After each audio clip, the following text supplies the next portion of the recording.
In the summer of 1868, in a quiet farming settlement outside Fairfield, Kansas Territory, an 8-year-old boy named Nathaniel Carter became the subject of one of the strangest and most disturbing medical reports ever produced on the American frontier. The town's physician, Dr. Jonathan Whitfield, would eventually fill 3 journals with observations about a child whose behavior defied every principle of human nature known to 19th century medicine. On the surface, Nathaniel seemed ordinary, polite, obedient, even charming to casual observers. But within 6 months of his arrival, 3 sudden deaths and a wave of strange animal killings cast a shadow over Fairfield. This is the story of what came to be called the Carter Affair. Before we begin, don't forget to subscribe to our channel, tap the notification bell, and let us know in the comments where you're listening from. We love seeing how far our community of mystery enthusiasts reaches. In the summer of 1868, in a quiet farming settlement outside Fairfield, Kansas Territory, an 8-year-old boy named Nathaniel Carter became the subject of one of the strangest and most disturbing medical case reports ever produced in the American frontier. Dr. Jonathan Whitfield, the town's only formally trained physician, would eventually fill 3 leather-bound journals with notes and observations about a child whose behavior defied every principle of human nature known to 19th century medicine. On the surface, Nathaniel seemed perfectly ordinary, polite, obedient, even charming to casual observers. But beneath that exterior lay something that medical science of the era could not comprehend. Within just 6 months of the boy's arrival in Fairfield, 3 sudden deaths shook the community, and more than a dozen animals across neighboring farms were found dead under bizarre circumstances. Each event seemed isolated, but every victim had, in some way, crossed paths with a child whose smile never reached his pale gray-blue eyes. The official records of what came to be known as the Carter Affair were sealed by county authorities and hidden in archives for more than a century. But the truth about Nathaniel Carter forces us to question everything we thought we knew about innocence, childhood, and the capacity for evil. Before we continue with the chilling story of Nathaniel Carter and the fear that gripped Fairfield County, make sure to subscribe to our channel and click that notification bell so you never miss our deep dives into America's darkest historical mysteries. And let us know in the comments what state or city you're listening from. We love hearing from our community of mystery enthusiasts around the world. The Carters were no strangers to hardship. Fairfield in the late 1860s was still reeling from the scars of the Civil War. Farms were short on labor, families were burdened by debt, and widows struggled to raise children alone. Nathaniel had been born in Tennessee in 1860, the son of William Carter, a Union infantryman, and Abigail Carter, who succumbed to tuberculosis during the bitter winter of 1865. William himself never returned from the war. He was listed among the missing after the Battle of Stones River. Nathaniel had spent 2 years drifting between relatives until his father's younger brother, Thomas Carter, took him in during the spring of 1867. Thomas and his wife, Sarah, owned a modest homestead 15 miles south of Fairfield. They were stern, practical people, hardened by years of farm work and by their own childlessness. For them, Nathaniel was both an obligation and, in Thomas's mind, a potential extra set of hands for the endless labor of raising corn and tending livestock. The boy arrived carrying nothing but a small cloth bag and an unsettling stillness. His blonde hair was kept cropped short by his aunt to prevent lice, and his pale skin burned quickly in the Kansas sun. He spoke little of his life before Fairfield, except to mention that his mother had coughed blood and that he had lived with neighbors for a short time after she passed. What struck those around him most was his unfailing politeness. He always answered, "Yes, sir," or "Yes, ma'am." He never complained, never argued, and never displayed the mischief common to boys his age. To his uncle and aunt, this was a blessing. To Dr. Whitfield, who first met Nathaniel in town that June, it was something else entirely. Dr. Jonathan Whitfield was no stranger to suffering. A graduate of the St. Louis Medical College, he had served as a field surgeon during the war, treating hundreds of mangled soldiers from both sides. He knew the signs of trauma, of grief, of human resilience, and also of human coldness. When Thomas Carter brought his nephew into Fairfield for supplies, Whitfield happened to meet the boy outside the general store. Nathaniel was courteous, calm, and oddly focused. He looked the doctor straight in the eye, answered every question without hesitation, and never once fidgeted or looked away. In his journal, Whitfield later wrote, "The child displayed none of the shyness natural to his years. Instead, his gaze held a disconcerting intensity, as though he were studying me with the same clinical detachment I reserve for my patients. Though he spoke and behaved with perfect propriety, I felt in his presence profoundly unsettled." The Carters' nearest neighbors were the Henderson family, whose farm bordered the property. Mrs. Eleanor Henderson often saw Nathaniel working in the fields.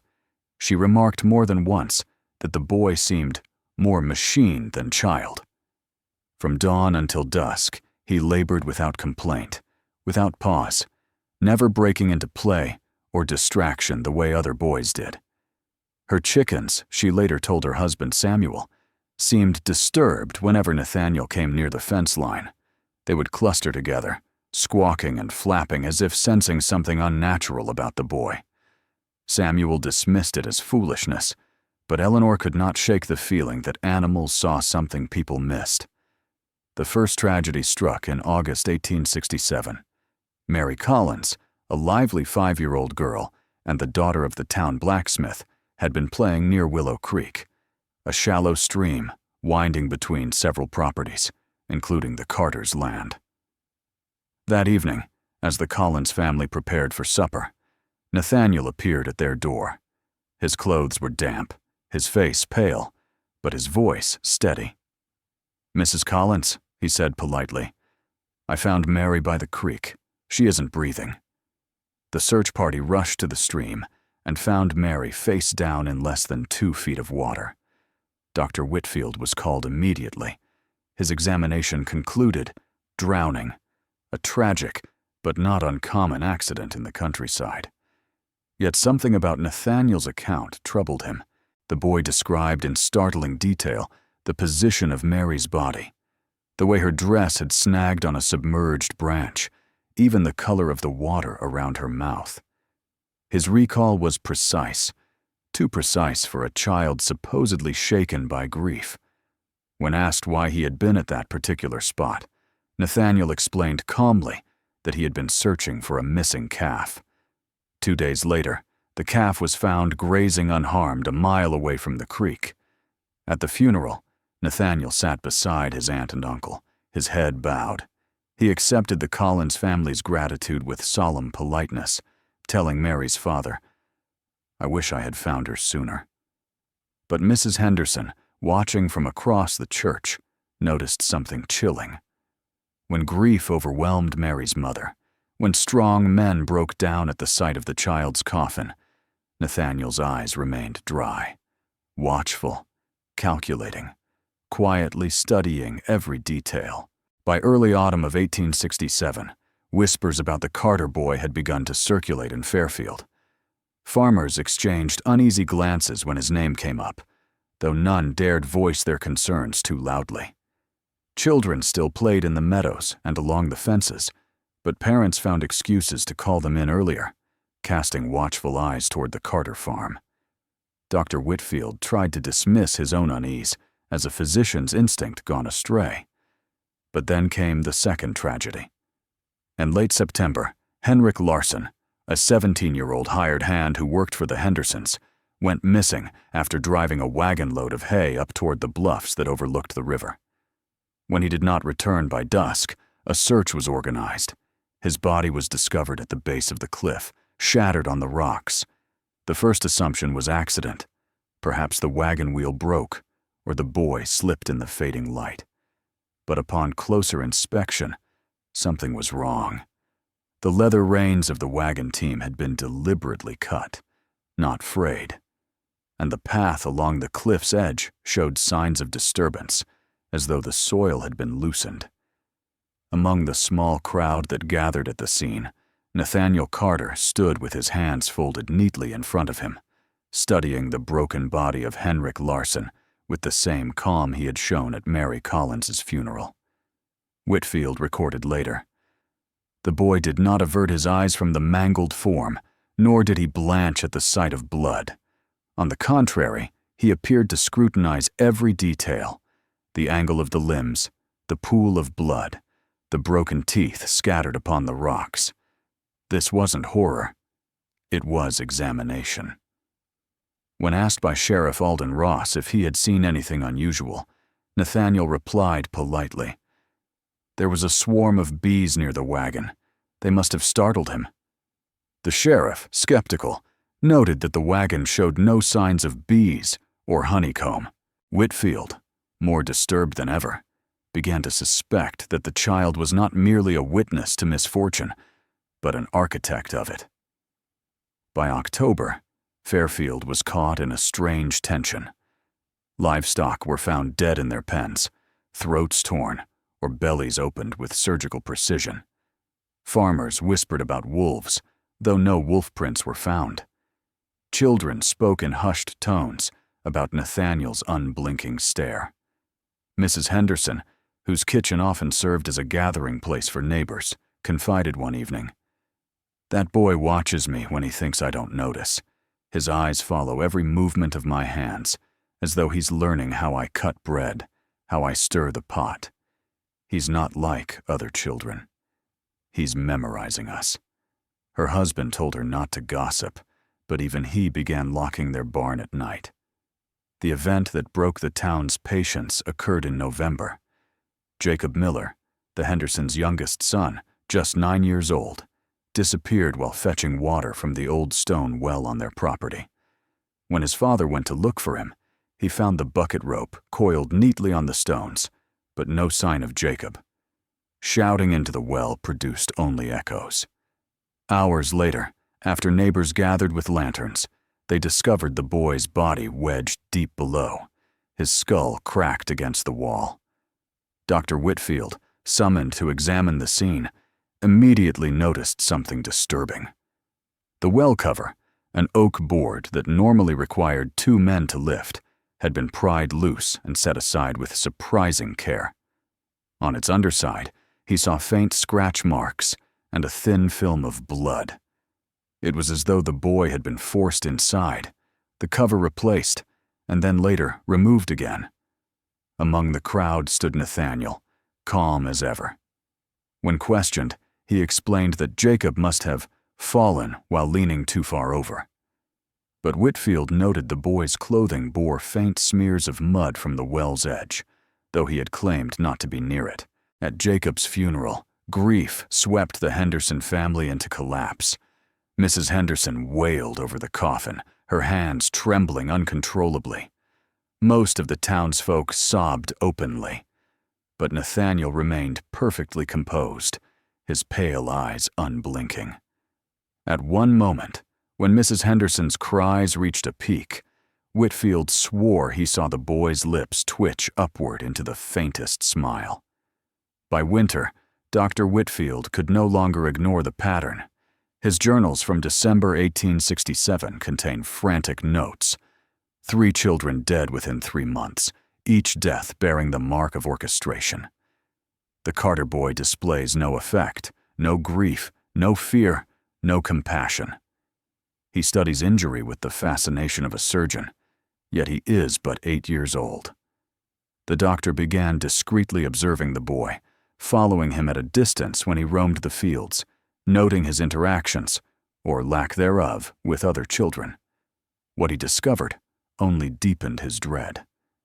Nathaniel often disappeared into the limestone ravines beyond the farm, carrying small objects, bits of wire, broken tools, once even a paring knife. When he returned, he carried nothing. Whitfield suspected some hidden place, a retreat where the boy experimented. The physician also began interviewing townsfolk, careful not to arouse suspicion.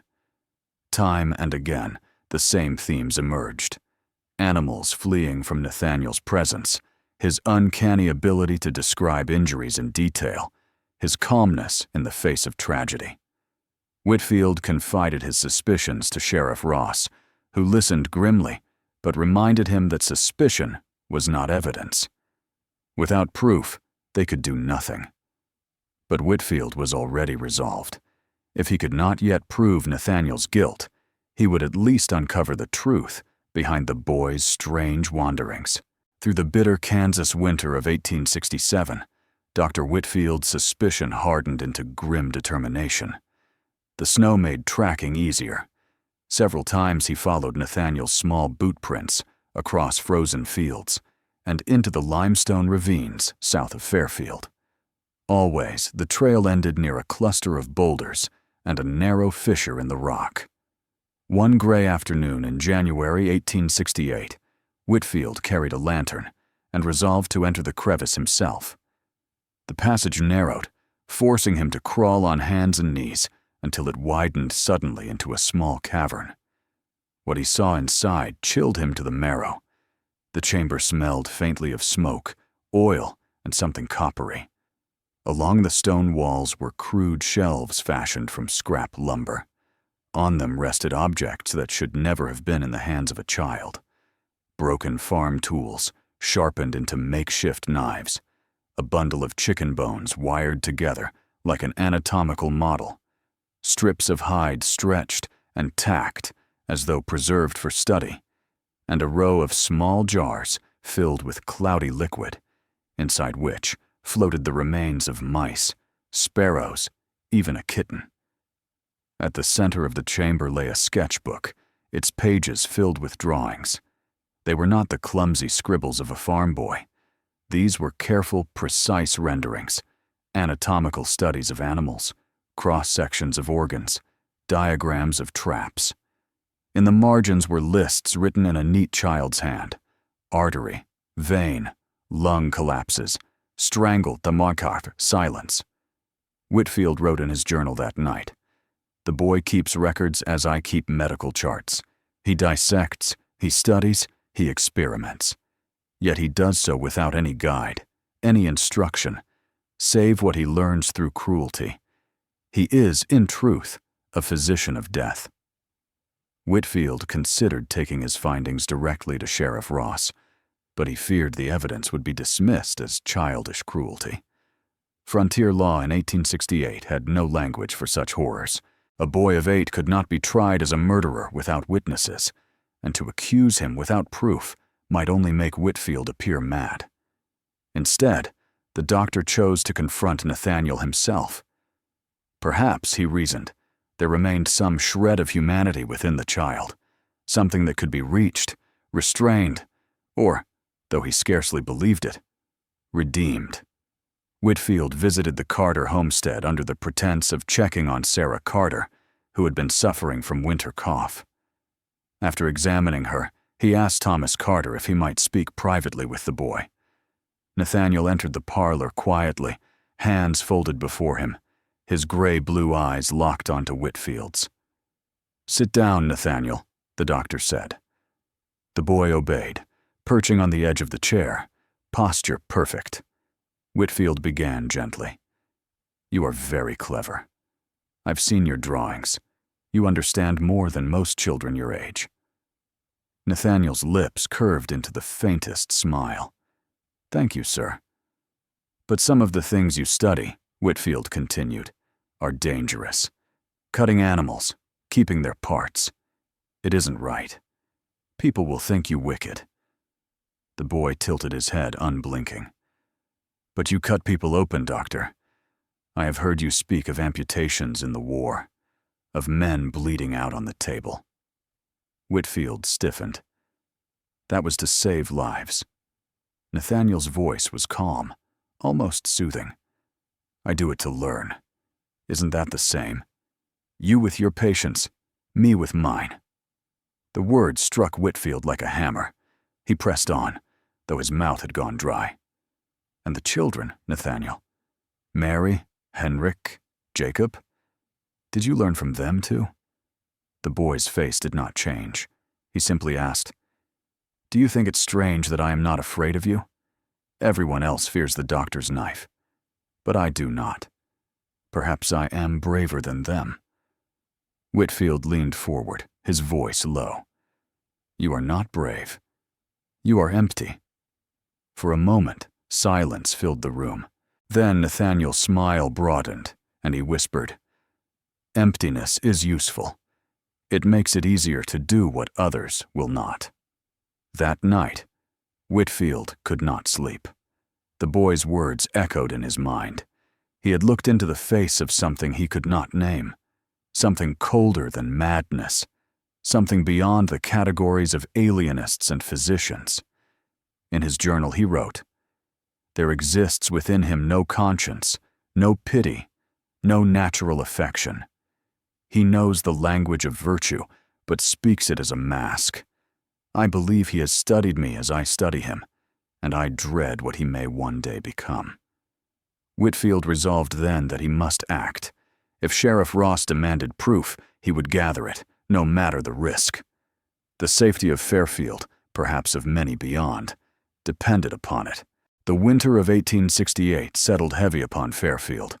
The snow piled in drifts against barns and fences, and the river froze in jagged sheets. Life slowed, but the tension in the town only grew sharper. Families kept their children close, and when Nathaniel's pale figure appeared in the lanes or fields, curtains were drawn just a little faster. Dr. Whitfield became a man obsessed. He carried his journal everywhere, recording fragments of conversation, details of animal carcasses, and sightings of the boy wandering alone. His once steady hand now scratched in hurried lines, as though he feared the truth would vanish if not captured instantly on the page. He confided in no one but Sheriff Ross, and though the sheriff remained cautious, he too had begun to feel the weight of suspicion. The deaths of Mary Collins, Henrik Larson, and Jacob Miller hung over the town like thunderclouds, and whispers grew that the sheriff had done nothing.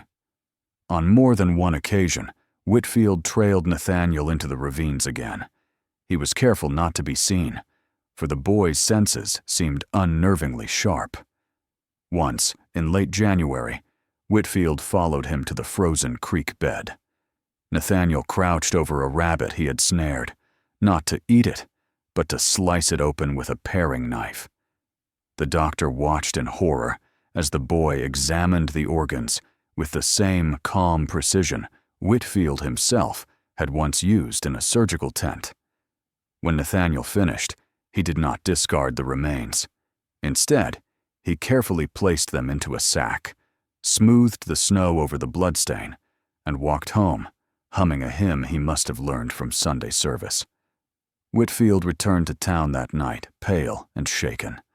In his journal he wrote, "He covers his tracks with the care of a grown man. No child of 8 conceals evidence unless he knows he is guilty. He is not practicing games. He is perfecting methods." Neighbors, too, had begun to speak more openly. Mrs. Henderson swore she once found Nathaniel standing outside her window at dusk, staring silently through the glass until she screamed. Another farmer claimed his barn had been entered, his tools rearranged in strange patterns, though nothing was stolen. Even Sarah Carter, the boy's aunt, confessed to Whitfield during a checkup that Nathaniel frightened her at times. "It's his eyes," she whispered, glancing toward the doorway as if the boy might appear. "He looks at me like he's measuring something. Sometimes I wake and find him standing beside our bed, not moving, not speaking, just watching." Thomas Carter scolded her for gossip, insisting the boy was quiet but good-hearted. But Whitfield could see the doubt in her trembling hands. By February, Whitfield pressed Sheriff Ross to act. "We cannot wait until another child dies," the doctor urged. "The boy is escalating. Each death is closer, more brazen. He is experimenting, perfecting. Soon he will not be content with secrecy. Ross frowned. You're asking me to arrest an 8-year-old on suspicion. The law won't hold him. They'll call it fancy or fear. Then let us catch him in the act, Whitfield said grimly. Only undeniable evidence will do. The sheriff agreed, though reluctantly. They devised a plan, a quiet watch of the Carter farm with deputies hidden nearby. If Nathaniel attempted harm, they would be ready. The night came in March, colder than any before. Whitfield joined the sheriff and 2 deputies in the woods near the Carter home. The farmhouse stood dark, its windows unlit. Inside, Thomas and Sarah had retired early, leaving Nathaniel awake. From the trees, the watchers saw a faint glow, candlelight moving from room to room. Whitfield strained to see the boy's silhouette pass across the curtains, slow and deliberate, as though inspecting each chamber. Then the glow vanished. Minutes dragged into an hour. The cold bit into Whitfield's bones, but he dared not move. Then, faintly, he heard it. The creak of a door, the soft crunch of boots on snow. Nathaniel was leaving the house, carrying something in his hand that caught the moonlight. A knife. Whitfield's heart thundered. The boy crept around the side of the house, toward the bedroom where his aunt and uncle slept. Ross gestured sharply. The deputies tensed, but the sheriff held them back, waiting, needing certainty. Nathaniel paused at the window, his breath fogging the glass. Slowly, deliberately, he pushed it open. Inside, Sarah Carter stirred. A floorboard groaned. Nathaniel stepped into the room, the knife gleaming in his hand. Whitfield could bear it no longer. He surged from the trees, shouting, "Stop!" The farmhouse erupted in chaos. Sarah screamed. Thomas woke with a shout. Sheriff Ross and his men charged through the door, lanterns blazing. Nathaniel whirled, the mask of calm shattering for the first time. His eyes flared with something Whitfield later described as the cold joy of a predator at the moment of strike. The deputies wrestled the knife from his grasp, though the boy fought with shocking ferocity for his size. He kicked, clawed, and bit like a cornered animal. It took all 3 men to pin him to the floor. When at last he was subdued, Nathaniel lay panting, his face expressionless once more. Only his eyes moved, flicking toward Whitfield. "You spoiled it," he whispered. His voice was calm, almost tender. "I wanted to know how long it would take." The room fell into stunned silence. Sarah wept into her husband's chest. Sheriff Ross bound the boy's wrists with rope, his jaw tight. Whitfield wrote that night, "There can be no doubt now. The child is not merely curious. He is deliberate. His intent is murder, and his calm confession chills me to the marrow. This is no ordinary wickedness, but a void in the shape of a boy."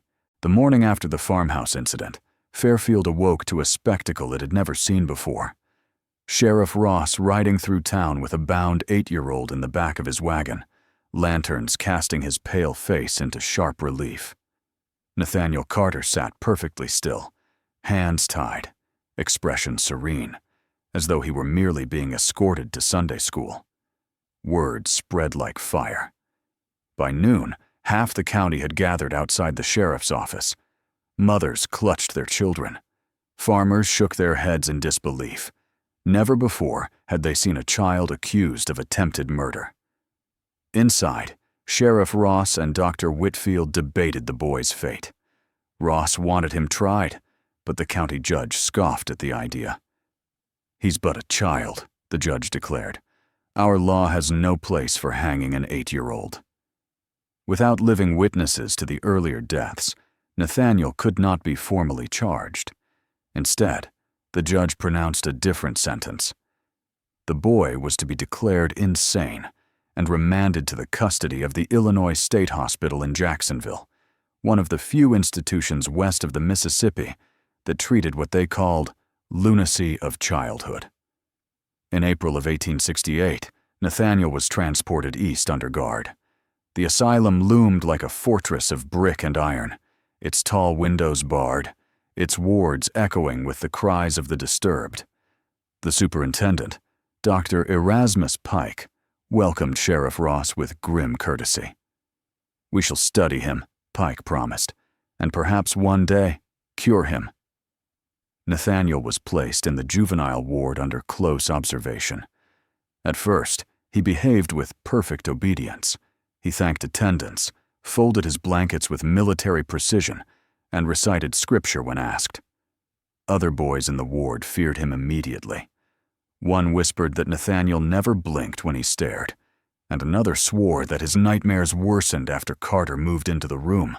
Dr. Pike and his staff of alienists, as early psychiatrists were then called, began documenting Nathaniel's every action. Their notes survive in fragments. Displays no startle reflex to sudden noise, maintains calm under threat. When shown drawings of violence, smiles faintly.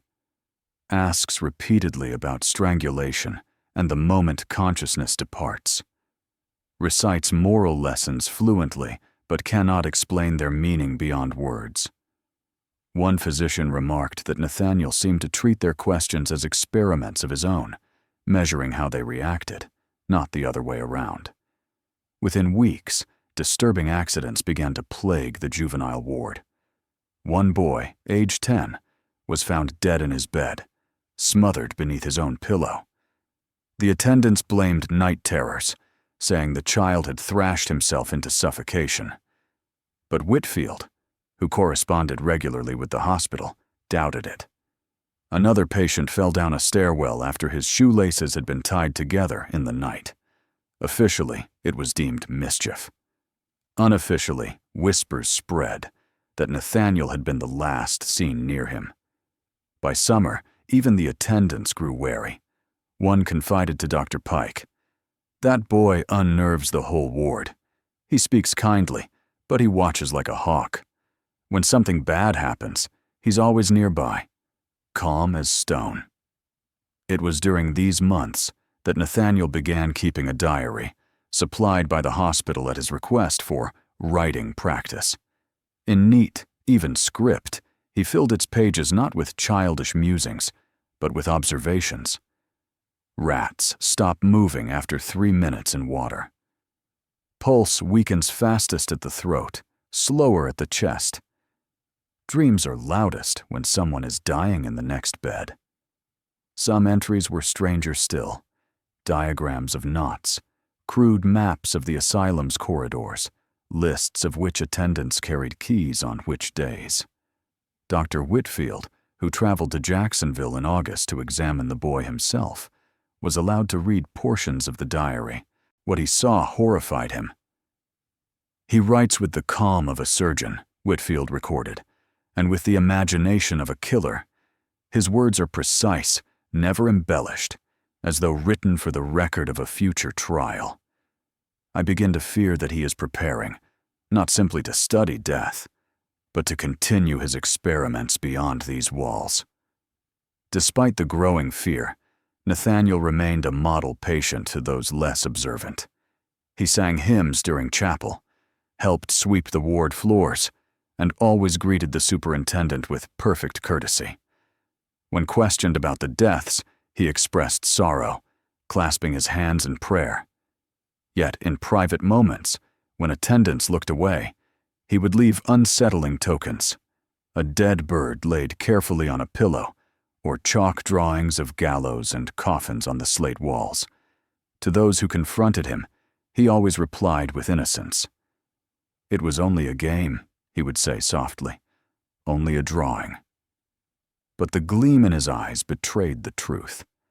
By autumn of 1868, accidents had mounted to the point where Dr. Pike quietly ordered Nathaniel moved to solitary quarters. It was meant as protection, for him and for the other children. But Whitfield later concluded that this isolation only gave Nathaniel time to plan. In his diary, entries began to shift. The night watchman walks at midnight and 2 o'clock. Third window bar loose.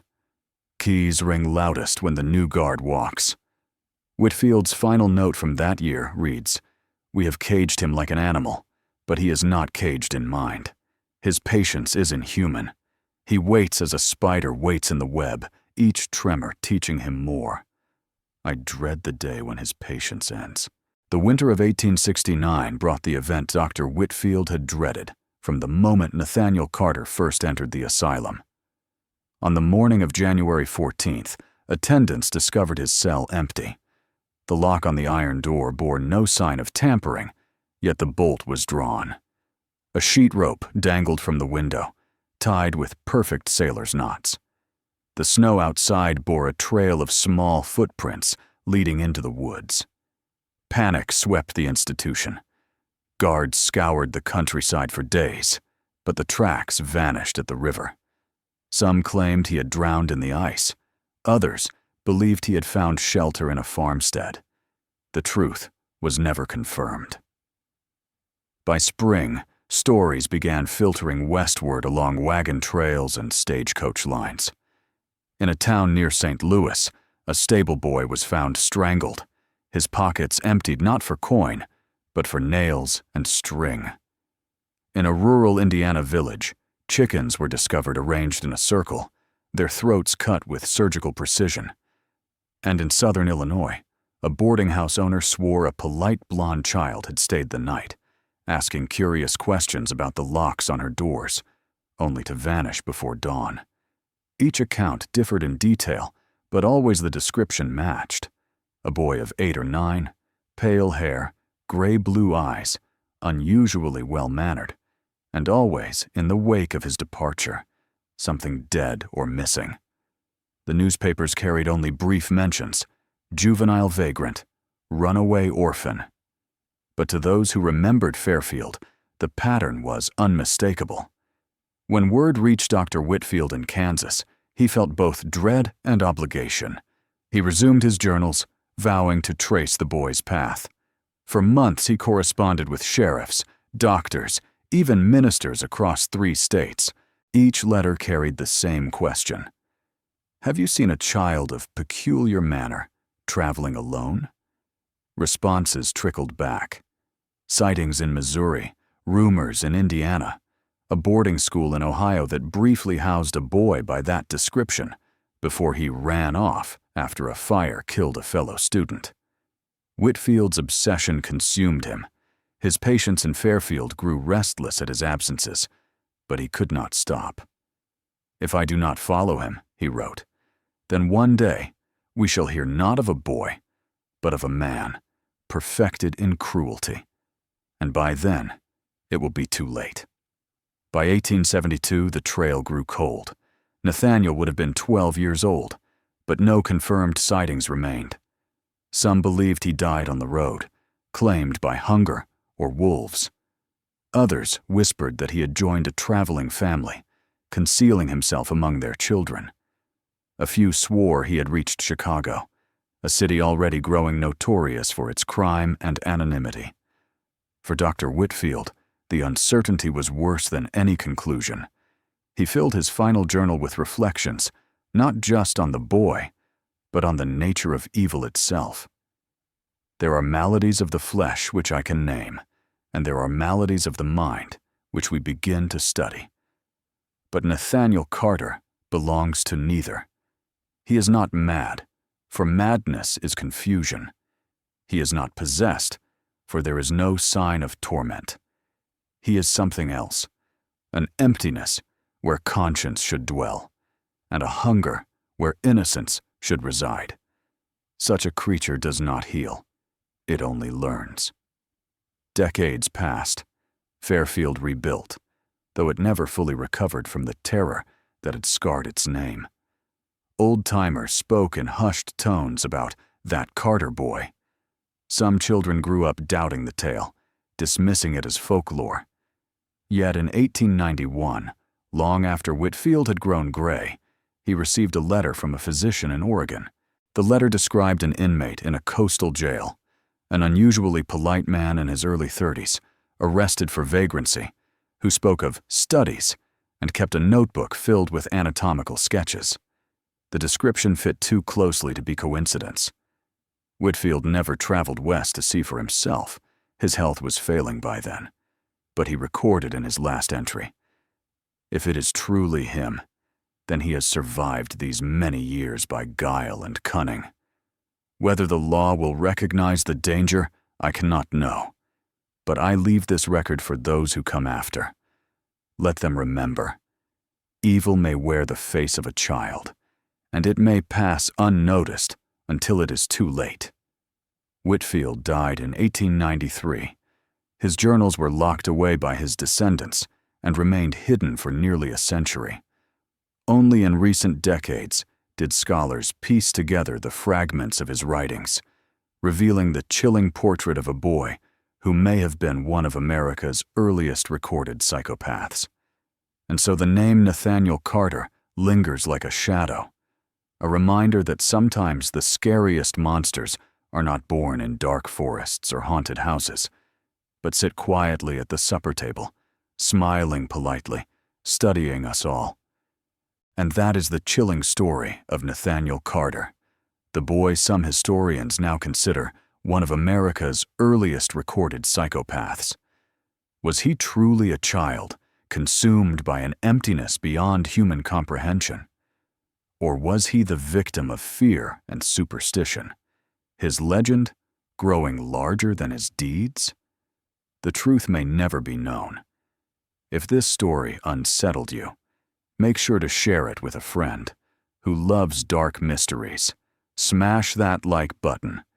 And of course, subscribe to our channel so you don't miss the next deep dive into history's darkest corners. And now we want to hear from you. Do you think Nathaniel Carter survived into adulthood? Or did his story end in the shadows of history? Leave your thoughts in the comments below. Until next time, stay curious, stay cautious, and remember, the scariest monsters are often the ones that look most like us. Zachary Taylor entered American history as the hero of the Mexican-American War and the 12th President of the United States. His public image was almost caricatured, a blunt but honest soldier, a man of simple habits, someone who never sought politics, but was carried into power by military glory and popular charisma. To his contemporaries, he was old, rough, and ready, a safe, uncomplicated figure meant to unify a fractured nation. But behind this straightforward biography lies a story rarely told aloud. It does not begin in the halls of the White House, but far away, in New Orleans, where in 1849, strange whispers began to spread. The city bustled with trade, shipping, and intrigue. But on the outskirts, along St. Claude Street, there stood a house people spoke of only in hushed tones. At night, a black carriage without crests or lanterns would stop at its gates. From inside came the sounds of children laughing, then crying, sometimes screaming. The shutters were always drawn, and no neighbor ever saw who truly lived there. Soon, rumor gave the mystery a name. Some claimed that within that house lived the secret family of Zachary Taylor, a woman and 2 twin daughters. They were kept hidden from the world, taken outside only at night. Some whispered the children were gravely ill. Others, more superstitious, said they bore the mark of the devil. Official records from the period are silent. Census rolls list no residents at that address. Church books, which usually documented baptisms and burials with care, suddenly show gaps for those years. It is as though someone deliberately erased the existence of an entire household. And yet, a few fragments remain. In a New Orleans police report from October 1849, one entry stands out. Residents of St. Claude Street complain of children's cries at night. The house belongs to a person identified only as T. Patrol investigated. All doors and windows found locked. No signs of intrusion. Inhabitants did not respond. This dry line in an official document chills more than any ghost story. Who was hidden behind the initial T? Why did the patrol's visit yield nothing? And why, within a month, did the house suddenly stand abandoned, its windows boarded shut? Neighbors later told of stranger things. Even after the family vanished, they claimed the house echoed with children's voices, as though the walls themselves remembered. Some swore that candles flickered in the windows long after the place was empty. Others said they saw a woman in an old-fashioned dress, staring silently from behind the curtains. Historians have dismissed such accounts as superstition. Some argue it was nothing more than a political slander against the president. Yet too many details resist explanation. Why do the records remain blank? Why is the police report never cited in Taylor's biographies? Why was the house eventually torn down? And why does the land remain strangely avoided even today? One theory suggests Taylor did indeed keep a secret family in New Orleans, perhaps with a Creole woman whose existence would have ruined his career in scandal. Another, darker version claims the children were not ordinary, that something about them kept them hidden from the daylight world. Whether truth or legend, the mystery gnaws at the image of the simple soldier. In the life of America's first Southern president, there was a chapter someone tried very hard to erase. And so our story begins, with the house on St. Claude Street, the black carriage without a crest, and the family that disappeared into silence. A story where politics entwines with the supernatural, and the truth about Zachary Taylor proves far more unsettling than anything taught in schoolbooks. After Zachary Taylor's death in 1850, his life story was sealed into the safe mold of official history. In schoolbooks and newspapers, he was remembered as a blunt soldier, a modest farmer, and a president who stumbled almost accidentally into high politics. His biography was written as a tale without shadows. But beyond the pages of official chronicles lingered another story, the story of a house on the outskirts of New Orleans, a house that no longer exists. For decades, researchers dismissed the rumors of the black carriage and the cries of children in the night as urban legends, local folklore that grew in the shadow of the French Quarter. Yet in 1927, a group of history students from Louisiana State University uncovered something unsettling in the dusty archives of the New Orleans police. Among the forgotten files, they found a series of reports mentioning an unidentified residence on St. Claude Street. The documents noted repeated complaints from neighbors, disturbances at night, sounds of children crying, strange lights. But the strangest part was what happened next. Only a few months after the first reports, the building vanished. No record of demolition exists, no bill of sale, no deed transfer. In the 1851 city maps, the lot is marked only as vacant, and for nearly 20 years afterward, no one built on the site. It was as if the land itself had been erased from memory. And yet, one personal account survived. A widow named Louise Arnault, the neighbor of the mysterious house, kept a journal that remained locked in her family's trunk until the early 20th century. Her words bring the legend chillingly to life. I saw light in the house at night. 2 voices sang, girls' voices, a song I did not know. But when we knocked, no one answered. The doors would not open. In the morning, the house was silent and dark again, as though no one had ever been there. Louise died in 1862, and for decades her diary was forgotten. When it surfaced, it provided the first personal, living testimony that the house was not merely a rumor, it had truly stood on St. Claude Street. And then comes the most disturbing entry of all. In May 1850, only 2 months before Zachary Taylor's sudden death, Louise wrote that she saw the president himself entering the house in the middle of the night. He carried in his arms what she described as a bundle, wrapped tight, the shape of a child. Hours later, neighbors reported hearing a baby's cries from inside. But when they tried to investigate, they found the house once again locked and silent. No other witness ever confirmed this sighting. But when compared with the police reports of the same month, the dates aligned exactly with the official records of cries and noises registered at that address. At this point, the line between legend and history begins to blur. The house existed. Strange things occurred within it, and evidence places Zachary Taylor himself at its door. But the story does not end there. In the mid-20th century, researchers uncovered another clue, a fragment of a priest's journal from a parish near New Orleans. In it, the priest wrote cryptically about 2 young twin girls brought at night for confession, their guardian refusing to show them in daylight. It was the first surviving description of the mysterious daughters said to belong to the president's secret family. Who were these girls? Why were they hidden from the world? And what became of them after the house on St. Claude Street disappeared without a trace? The official histories never mentioned them, but in the forgotten margins of New Orleans archives and in the whispers of its oldest families, their shadows remain. 2 voices singing in the night, erased from the records, but not from memory.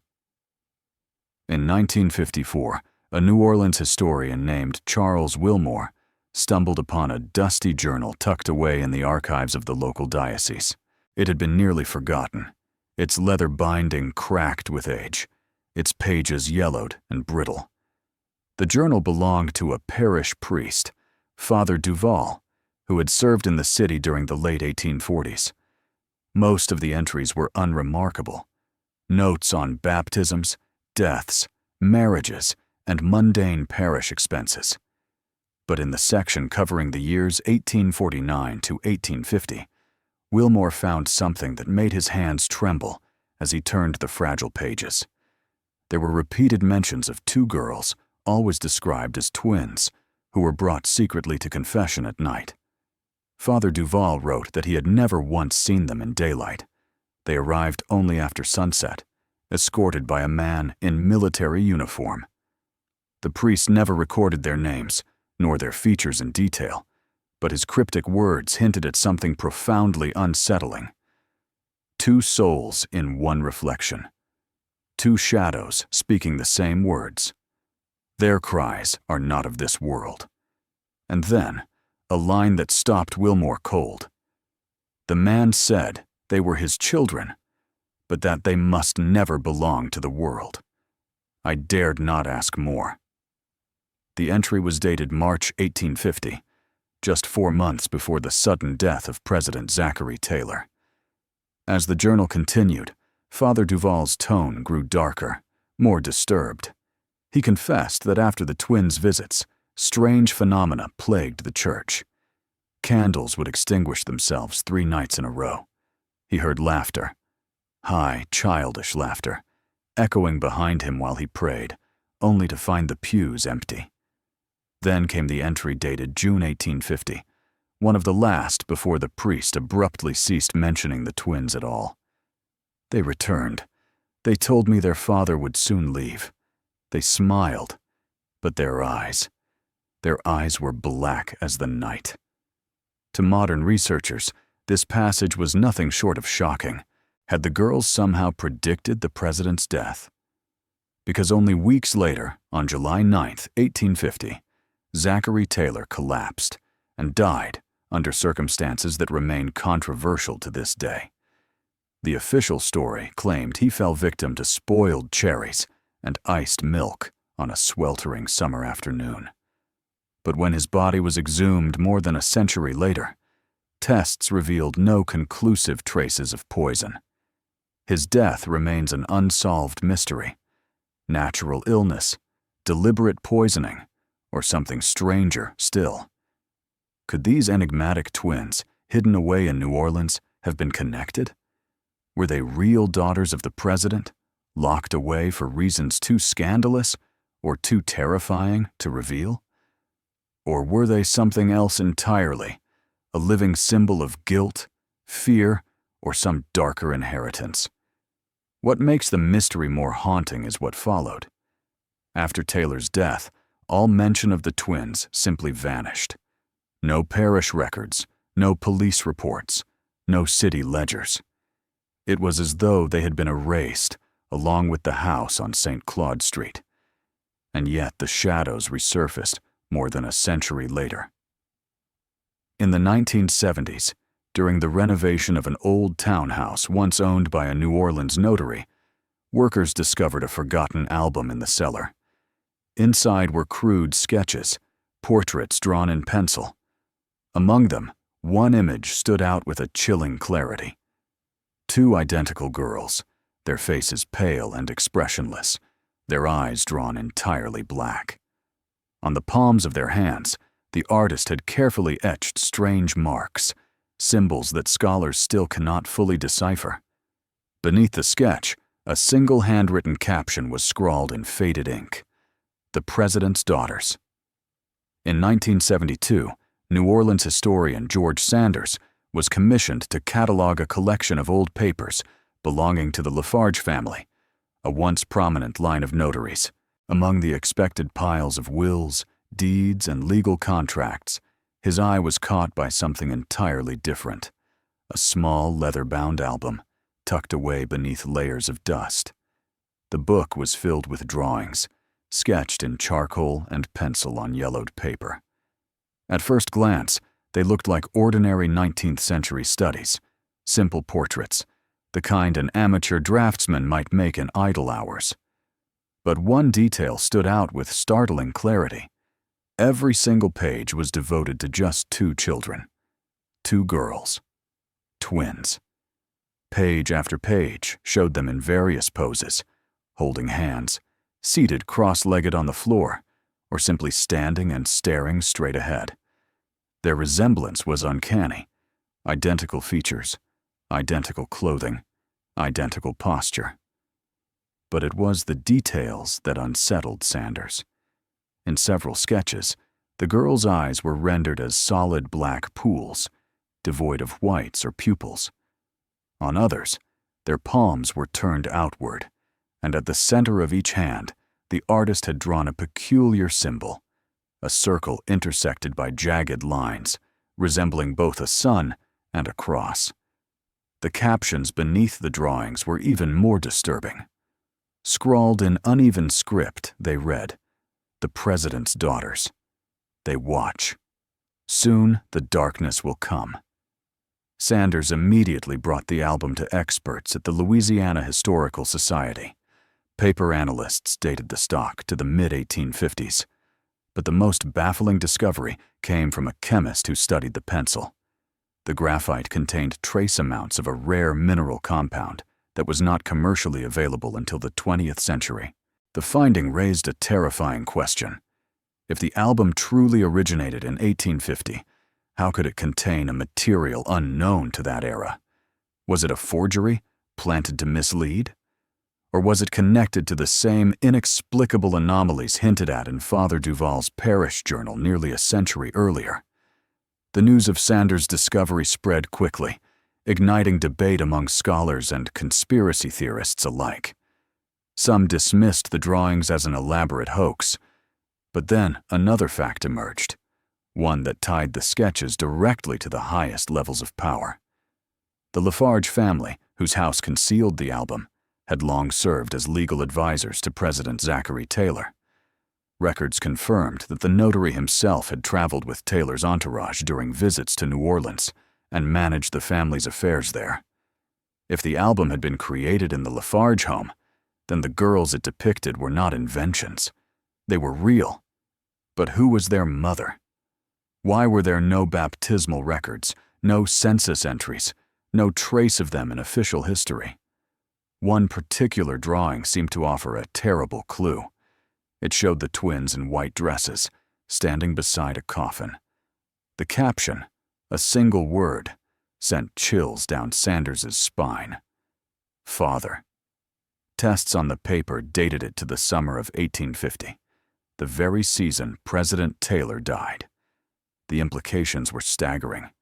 If the twins stood at his coffin, than they were present in the final days of his life, which meant the questions surrounding Taylor's sudden and unexplained death were no longer confined to spoiled cherries or political enemies. The true mystery lay in the children themselves. Speculation flourished. Some believed the girls were witnesses to a conspiracy against the president, hidden away to protect them. Others whispered that they were not witnesses at all, but participants, the agents of his death, a curse walking in human form. For decades, the album remained one of New Orleans' most disturbing artifacts, but its darkest confirmation came only years later, when another document surfaced from a private collection, the diary of one of President Taylor's aides.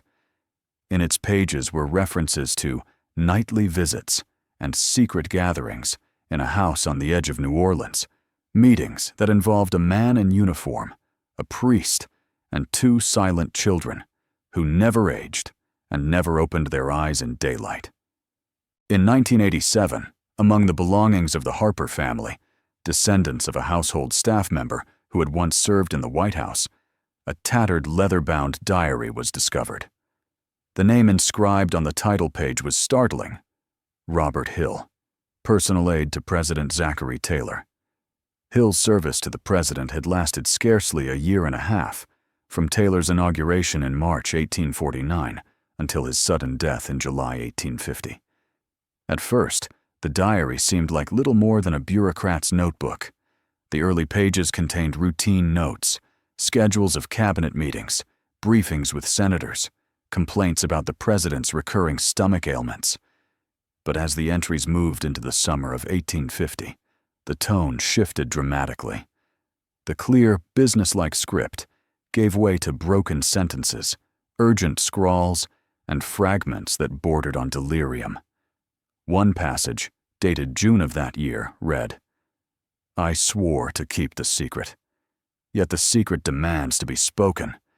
They have returned. Two figures in white. The president calls them his daughters, though no one has seen them grow, eat, or sleep. They come only at night. They whisper in a tongue I cannot place." From this point, the entries spiraled further into darkness.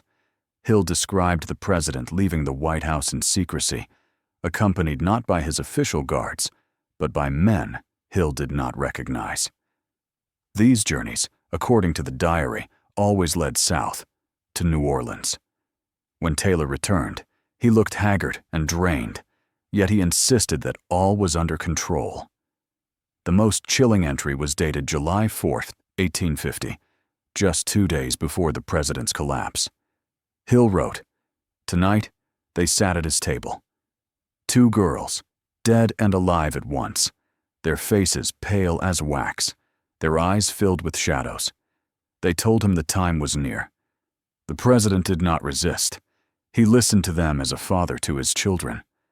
I am convinced they are the source of his sickness. But who will believe me?" 2 days later, Taylor attended Independence Day ceremonies at the Washington Monument site. Soon afterward, he fell violently ill. The official explanation was food poisoning from cherries and milk consumed in the summer heat. Within 5 days, he was dead. The diary suggests another possibility entirely. Most disturbing of all was the diary's abrupt ending. The final page had been torn out. On the inside of the leather cover, faintly etched in pencil, one word remained. Not them. Circle. What did Hill mean by circle? Was it a reference to the strange sigils, the intersected circles, sketched on the palms of the mysterious twins in earlier accounts? Or was it the name of a secret society, a hidden fraternity that extended into the highest echelons of government? Historians who first examined the diary dismissed it as forgery. Their reasoning was straightforward. The entries aligned too neatly with already circulating legends of Taylor's hidden family and the spectral twins whispered about in New Orleans lore. Too convenient, too theatrical. Yet scientific testing told a different story. Forensic analysis confirmed the paper was from the mid-19th century, consistent with other government journals of the era. Ink dating likewise matched 1840s formulations. Most damning to skeptics, handwriting experts verified the script against Hill's known letters preserved in the Library of Congress. The match was near perfect. If Robert Hill was not lying, then the final days of Zachary Taylor's life were spent in the company of two entities, described as daughters, though they bore the qualities of phantoms, whose presence was carefully hidden from official record. The single word, circle, became the focus of later inquiry. Independent researchers of Louisiana's occult history were quick to point out that the circle was a recurrent motif among clandestine mystical sects that flourished in the region during the early 19th century. These groups, descended from French esoteric traditions and mixed with Creole spiritual practices, believed in the power of mirrored souls, beings who appeared in pairs, joined by a symbol of unity, a black circle cut by intersecting lines. If so, then the twins who haunted Taylor's life were not random children hidden in a secret household. They were part of a larger design. Perhaps they were symbols, initiates, or even manifestations of something far older than the presidency itself. Hill's diary therefore pushes the mystery of Taylor's death beyond the realm of politics and into the shadow of ritual. His illness may not have come from spoiled fruit, but from a burden willingly accepted, a bond with forces his contemporaries would not even name. The implications are unsettling. Did the President of the United States participate in rites tied to hidden societies of New Orleans? Was his death an accident of nature, or the inevitable price of breaking with the circle?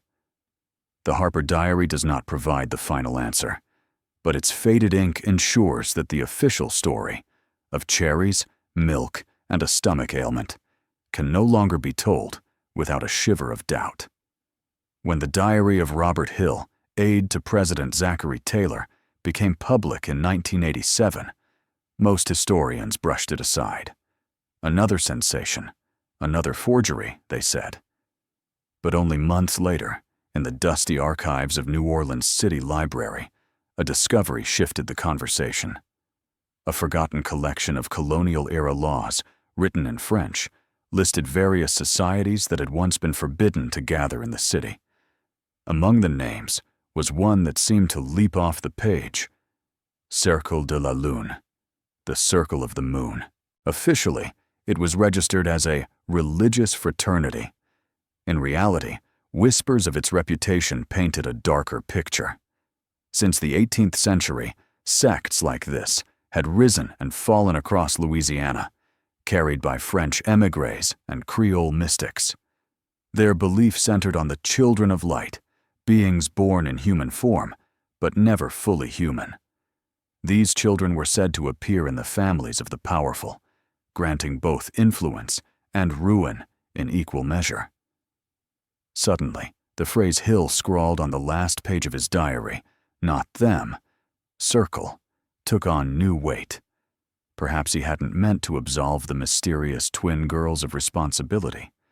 Perhaps he was pointing to the force behind them, not the children themselves, but the Circle of the Moon. Researchers digging deeper into the New Orleans archives uncovered something even more disturbing. A small article in a July 1850 edition of a local newspaper recorded, "A distinguished guest arrived in the city incognito and departed the same day." No name was mentioned, but the date matched perfectly with Taylor's last secret trip south. From church records of the same month, another clue emerged. A parish priest described a strange ritual. At the house on the edge of town, on the night of July 2nd, men in black cloaks gathered. They brought with them two girls, speaking in a mixture of French and Latin. I heard the name, Taylor. They carried a symbol, a circle divided into 4 parts. I left quickly, afraid to stay. These reports were never published in official collections. They passed quietly from one private researcher to another, often dismissed as unreliable folklore. And yet, their details echoed with uncanny precision the imagery from Hill's diary. What truly happened that summer night? Independent historians attempted a reconstruction. Their theory: President Taylor himself had been drawn into a ritual of the Circle of the Moon. His connection to the twin girls was not incidental. They were the conduits. Without them, the ceremony had no power. That explained why they were seen only at night. That explained why Taylor listened to their whispers as though they were his own daughters. They were not children in the ordinary sense. They were keys, living instruments placed in the president's hands by forces he either did not understand or could not resist. The pivotal moment came on July 4th, 1850. Washington celebrated Independence Day in blazing summer heat. Taylor attended the ceremonies, raised his glass, and, according to witnesses, indulged in his favorite refreshment: cherries with cold milk. Hours later, he was writhing in bed, consumed by violent fever. The official story is familiar: food poisoning, a simple gastrointestinal illness, nothing more. Yet a private physician's notes, quietly preserved in a family archive, record something different.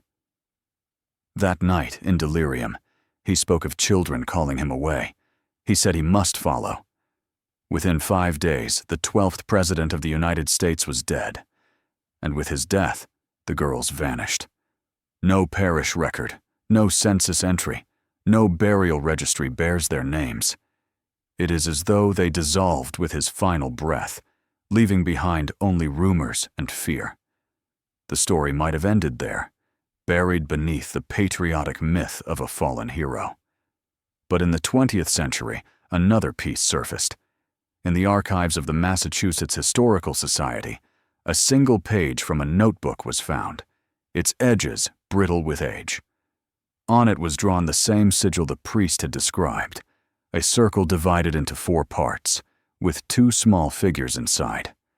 Beneath it, written in careful script, was a caption: "Guardian of the Line."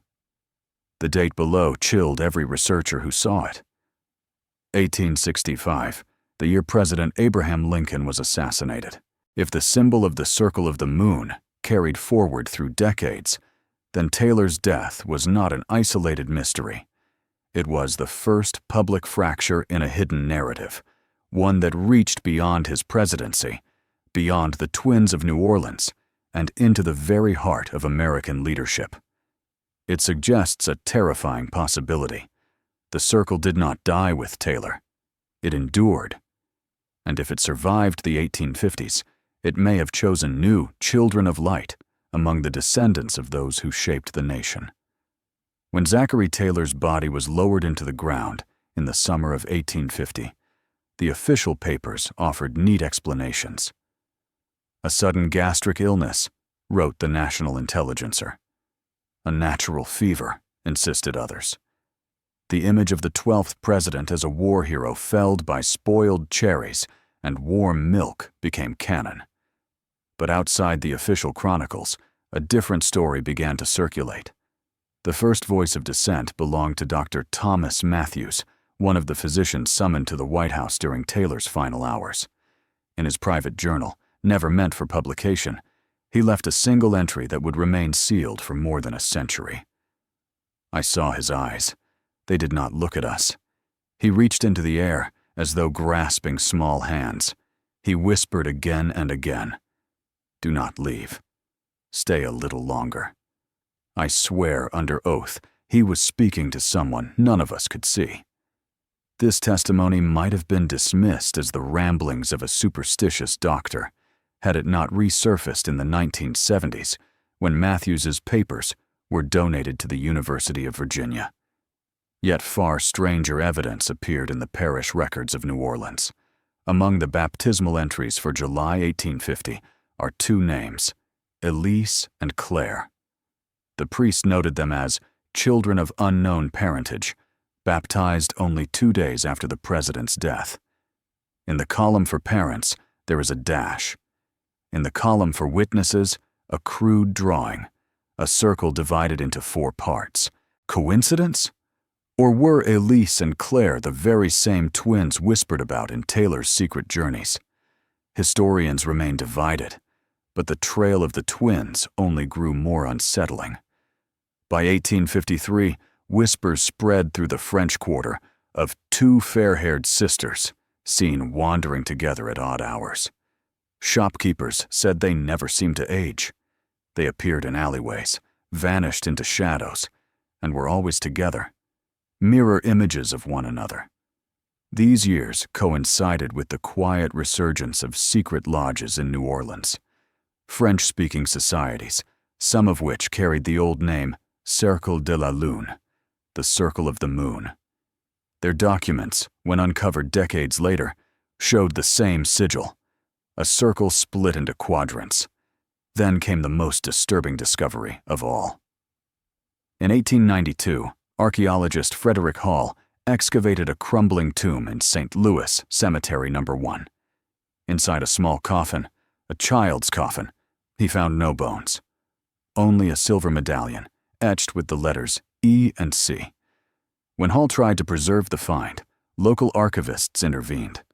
The coffin was reburied, the medallion sealed away, and the official report omitted from records. The story nevertheless leaked to the press. By the turn of the century, newspapers in Louisiana carried lurid headlines: "The Curse of the President's Daughters."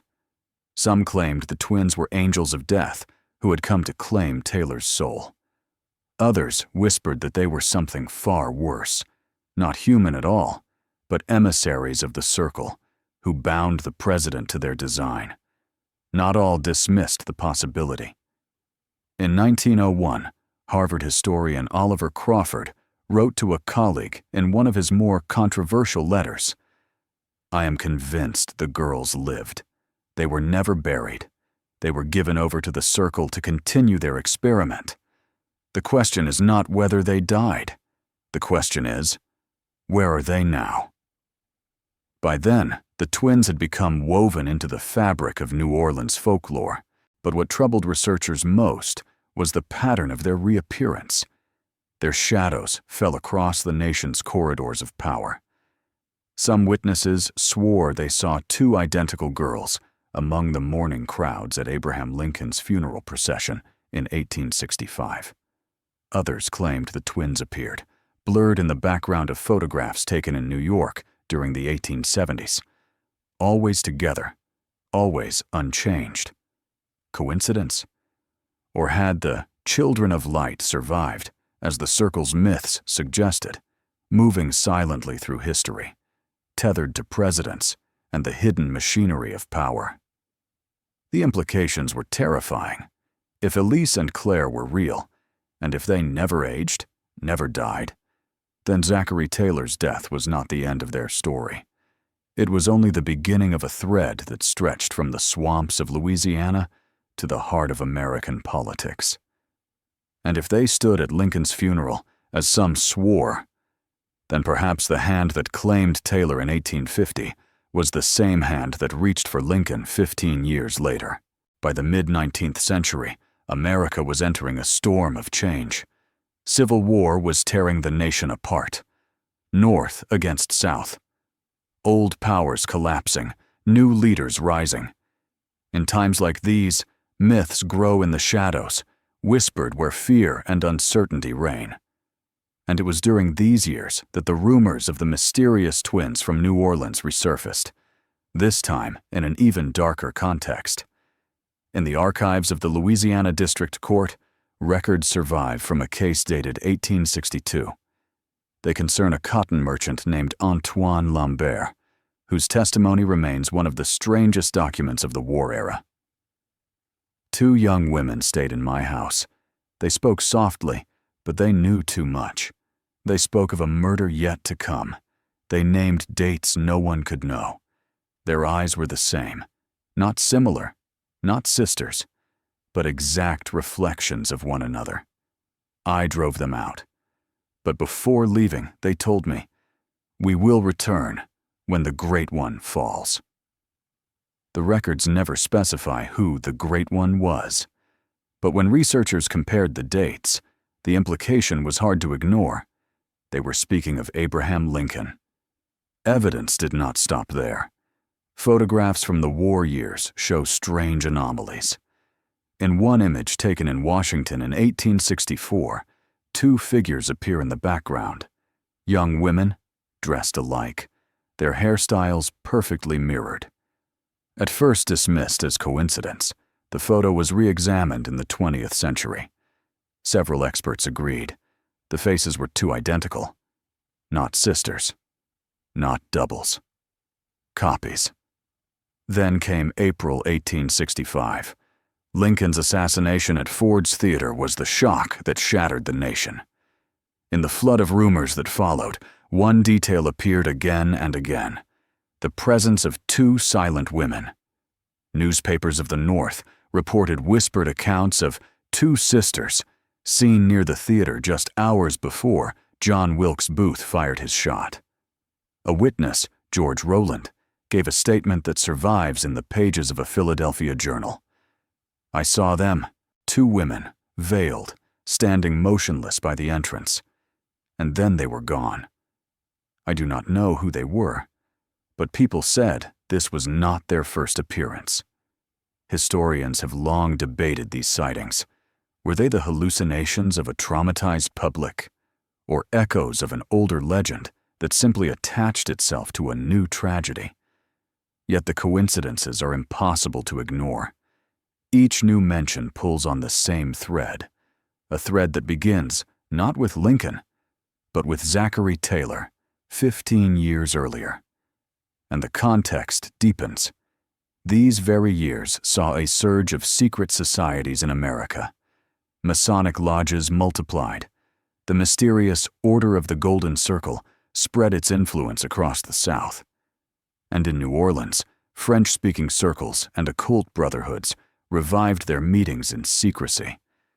Their records, scraps of parchment, coded minutes, fragments of ritual, again and again bore the same sigil. A circle divided into 4 parts, the same symbol that had marked the baptismal registry of Elise and Claire. So were the twins flesh and blood, or shadows, reflections, myths turned into weapons of fear. By 1877, the rumors reached even the heart of government. In the private diary of Senator Thomas Weston, an entry chills the blood. "They are still here. I saw them in the corridors of Congress. They have not changed, as though time does not touch them. I fear they are waiting for someone else." The meaning of that final line is unclear. Someone else? Another great one? Another leader whose fall they had already foreseen? What began as whispers of a hidden family in New Orleans had by now transformed into something more terrifying. A presence that seemed to move silently through the highest corridors of American power, appearing before moments of upheaval, watching and waiting. By the end of the 19th century, America had transformed beyond recognition. Steam engines, railroads, telegraphs. The nation marched boldly into the future, yet with progress came unease. Newspapers began to whisper of strange coincidences, unexplained vanishings, and figures that seemed to appear and disappear without reason. In 1891, Chicago became the stage for one of the most enduring of these mysteries. During a charity reception held to celebrate the upcoming World's Fair, guests reported the sudden presence of 2 women dressed in identical gowns. No one had seen them arrive. No one remembered their names on the guest list, but many swore to their presence. Mrs. Evelyn Hayward, a prominent socialite, later recalled, "They stood by the tall windows, whispering softly to one another. Their faces were as alike as a reflection in a mirror. When I stepped closer, they were gone. No one saw them leave. Yet after their disappearance, the room turned cold. A strange unease settled over us all." A photograph from that evening survives. At first glance, it is nothing more than the usual portrait of well-dressed Chicago society. But on the far edge of the frame, 2 indistinct figures can be seen. Enlarged, their faces become unmistakable. The same twins rumored to have been seen in Washington 20 years before, unchanged by time. 2 years later, in 1893, the city hosted the legendary World's Columbian Exposition, a celebration of progress, science, and human achievement. Yet amid the bright lights of the White City, rumors multiplied once more. The Chicago Tribune printed a curious report of 2 mysterious sisters who had been sighted on the fairgrounds several nights in a row. Witnesses described them with eerie consistency: tall, fair-haired, their eyes vacant, like glass. They did not enter through gates, nor did anyone recall seeing them in daylight. Instead, they emerged suddenly from crowds and vanished just as quickly. And wherever they walked, something always seemed to follow. Lamps flickered out, mechanisms failed, visitors fainted. Progress itself seemed to falter in their shadow. Around the same time, Professor James Crowley of the University of Illinois recorded a chilling observation in his diary. If these are the same beings once whispered of in New Orleans, then they are outside the flow of time. They appear only at turning points in history. Perhaps they are not omens of disaster, but its heralds. By the close of the century, the twins had become part folklore, part terror. They were reported in New York, Philadelphia, even as far as San Francisco. Always the same description. Always appearing where change loomed large. But the most unsettling discovery lay not in rumors, but in an archive.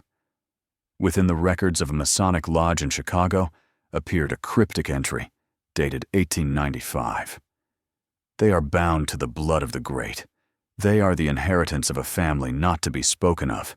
Their shadows will follow America until the new century dawns. The implication was undeniable. The twins were not mere phantoms. They were living, bound to the bloodlines of America's ruling elite. If true, Zachary Taylor's hidden daughters were only the beginning. At the dawn of the 20th century, America stepped boldly into a new era. Skyscrapers climbed above the horizon. Edison's inventions reshaped daily life, and the first automobiles slowly pushed horses from the streets. Yet in the shadows of this progress, a far older story refused to fade. In archives, in whispered rumors, in the fading memories of those who dared to look too closely, one name continued to surface: the Taylor twins. In 1901, the nation was shaken by the assassination of President William McKinley.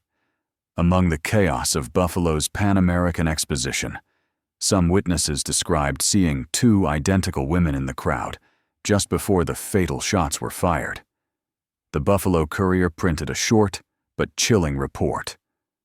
2 women in identical gowns stood near the pavilion. After the shooting, they vanished as if into thin air. Coincidence? Or a pattern repeating itself? That same year, a Harvard historian named Richard Alden drafted an unpublished manuscript. His words were stark. They are bound to the highest families. Their blood flows where the nation's fate is decided.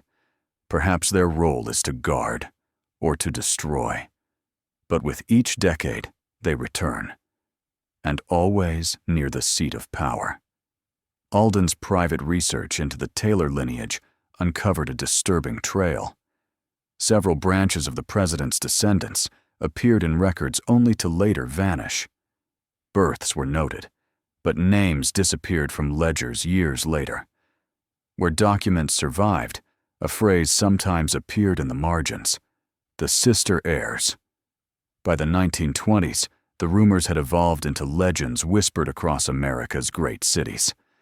In New York, society pages hinted at mysterious women moving among the powerful: financiers, politicians, industrial barons.